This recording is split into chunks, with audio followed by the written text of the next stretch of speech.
మాకు 3 గుంటల భూమి పాత బుక్కులు ఉన్నది, కొత్త బుక్కులే ఎక్కలేదు.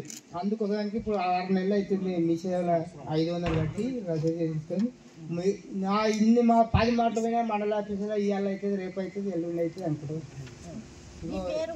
నాసనపల్లి పెద్దపురం కిందికి వచ్చి మాకు శంకర నాసనపల్లి. పాత బుక్లో 1 ఎకరా 7 గుంటలు ఉండే, కొత్త బుక్లో ఇప్పుడు 1 ఎకరా 2 గుంటలు ఎక్కింది. కొత్త బుక్ 3 గుంటలు ఎక్కాలి, 2 గుంటలు అమ్ముకున్నా. ఎక్కిస్తంటే సీక్ అన్నాడు పడవారి, ఆయనతో తయారు పెద్ద పొడొచ్చారు. నా పేరు లక్ష్మి. సర్వే నెంబర్ తప్పు వచ్చిందండి. మండల ఆఫీస్కి 20 సార్లు తిరిగిందండి. కాకపోతే అవుతుంది అని చెప్పారండి, కాలేదండి. ఈరోజు కాంగ్రెస్ పత్రం వచ్చిందని చెప్పగానే వచ్చిందండి సార్. మస్తు సార్లు తిరిగినా అవుతుంది అని చెప్పినా కాలేదు.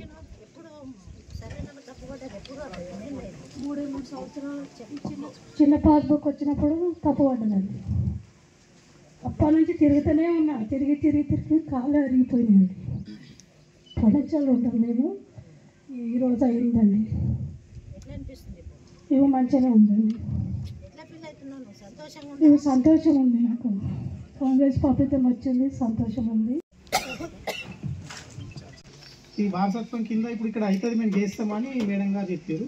అందుకే మేము దరఖాస్తు ఇచ్చాం. ఆనందంగా ఉంది, చాలా సంతోషంగా ఉంది. మాకు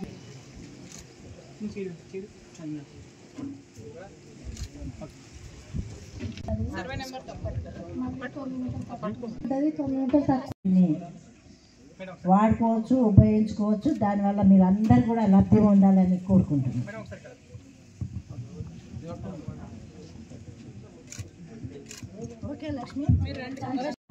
మరి కొత్త పాస్బుక్లు వచ్చినాక 9 గుంటలు రాలేదు. పాత పాస్బుక్లో ఉండే కొత్త పాస్బుక్లు వచ్చినాక 9 గుంటలు తక్కువ పడితే నేను తిరిగి అలసిపోయినా మరి ఎవరు కూడా పట్టించుకోలేదు. ఈరోజు కాంగ్రెస్ పార్టీ ఊళ్ళకే వచ్చి మమ్మల్ని దరఖాస్తు పెట్టుకోండి అంటే నేను సంతోషంగా అనిపిస్తుంది ఈరోజు పార్టీ పరంగా. మరి ఇలాంటి సమస్యలు ఉన్న వాళ్ళందరికీ కూడా మేము సహాయం చేస్తున్నాం, ధైర్యం ఇస్తున్నాం. మీరు మంచిగా కళ్ళు మూసుకొని మంచి నిద్రపోండి ఇంట్లో. అలాగే విలేజ్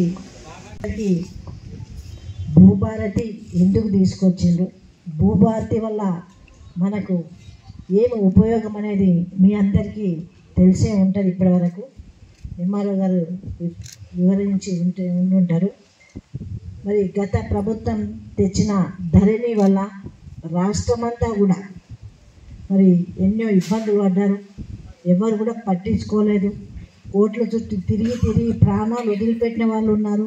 ఉన్న డబ్బు కూడా ఖర్చు పెట్టి ఆ ఉన్న సమస్య అట్లనే ఉండిపోయిన రోజులు ఉన్నాయి. కాబట్టి మన ముఖ్యమంత్రి రేవంత్ రెడ్డి గారు, అలాగే రెవెన్యూ మినిస్టర్ పొంగులేటి శ్రీనివాసరెడ్డి గారు, అలాగే ఉన్న మంత్రులందరూ కూడా ఒక కమిటీగా ఏర్పరిచి ఒక్కొక్క సమస్యను ఎట్లా నెరవేర్చాలని ఆలోచన చేసి దీనికి సంబంధించిన ఎక్స్పర్ట్లు అనుభవజ్ఞులతోటి సలహాలు తీసుకొని ప్రతి సమస్యకు ఒక మూలంగా ఎట్లా దాన్ని సవరించాలనే విధంగా ఆలోచన చేసి మరి ఈ కార్యక్రమం మనం ముందుకు తీసుకురావడం జరిగింది. మరి పెద్దాపూర్లో 48 అప్లికేషన్ రావడం జరిగింది. మరి ఇప్పుడు ఆత్మ కమిటీ చైర్మన్ ప్రభు గారు చెప్పినట్టు పేపర్లు పట్టుకొని తిరిగిన ఎంఆర్ఓ దగ్గరకు పోయినా, ఆర్డీఓ దగ్గర పోయినా, కలెక్టర్ దగ్గర పోయినా వాళ్ళు ఏమి చేయలేని పరిస్థితిలో కాబట్టి మనం ఏమి చేయలేకపోయినా ఎవరిని కలవాలన్నా, ఎవరిని తిట్టాలన్నా, ఎవరిని మనం బతిమలాడితే అవుతుందా, లేకపోతే మనం ఖర్చు పెడితే అవుతుందా అని ఎన్ని ప్రయత్నాలు చేసినా ఎక్కడ కూడా మనకు న్యాయం జరగలేదు. కాబట్టి ఈ భూభారతి మరి ఇప్పుడు మన అధికారులు మన ముందుకే వచ్చింది. ప్రతిసారి మనం సోమవారము ఏదో రోజు పోయి బతిమలాడుకొని వచ్చేవాళ్ళము. ఆ పేపర్లు ఎక్కడ పోతున్నానో ఎవరికి తెలియదు. కానీ ఈరోజు ఈ ప్రభుత్వము మన ముఖ్యమంత్రి రేవంత్ రెడ్డి గారు వచ్చినాక మన అధికారులే మన ఊరికి వచ్చిండ్రు. మీ సమస్యలు ఏంటి ఇవ్వండి, మేము దాన్ని సవరిస్తాం, నెరవేరుస్తాం, మీకు ధైర్యం ఇవ్వడానికి మరి అధికారులు వచ్చిండ్రు.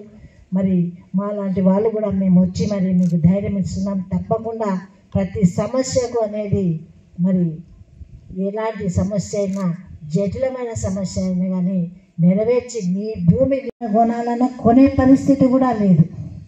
కోట్లు పరిగెత్తిపోయింది భూములు కొనాలన్నా. ఉన్న భూమిని చూసుకుందామన్నా మన చేతిలో ఏమీ లేదు. ఒక్కోసారి అయితే ప్రాణాలు పోతుంటే అమ్ముకుందామన్నా కానీ భూమి మనది కాదా, మన పేరు మీద లేదు. మన భూమే కానీ మన పేరు మీద లేదు. పిల్ల పెళ్లి చేద్దామన్నా అమ్ముకుందామన్నా ఎవరైనా అప్పిస్తారని అడుగుదామన్నా నీకేమీ లేదు కదా, ఏం చూసి ఇవ్వాలన్నా. ఇలాంటి సంఘటనలు చాలా చూసినాం. కాబట్టి మన ముఖ్యమంత్రి గారు దీని మీద బాగా ఫోకస్ పెట్టి మరి ఎట్లా అయితే ప్రజల్ని కాపాడుకోవాలి, ప్రజలకు న్యాయం చేయాలనే ఉద్దేశంతో ఈ భూభారతి కార్యక్రమం తీసుకురావడం జరిగింది. మరి భూభారతిలో మీ సమస్యలు నెరవేరిన తర్వాత కూడా మళ్ళా సమస్యలు రావని గ్యారెంటీ ఏమి లేదు, అవునా? ఇప్పుడు ఈ ఎంఆర్ఓ ఉంటుంది, మళ్ళీ ఈమె వెళ్ళిపోయినా ఇంకొకరు వస్తారు. సమస్యలు మళ్ళీ మళ్ళీ రాకుండా కూడా మన ముఖ్యమంత్రి గారు ప్లాన్ చేసింది ఏంటంటే, మనకు ఆధార్ కార్డు అయితే ఎట్లా ఉందో అదేవిధంగా భూదాన్ కార్డు కూడా తీసుకురావడం జరిగింది.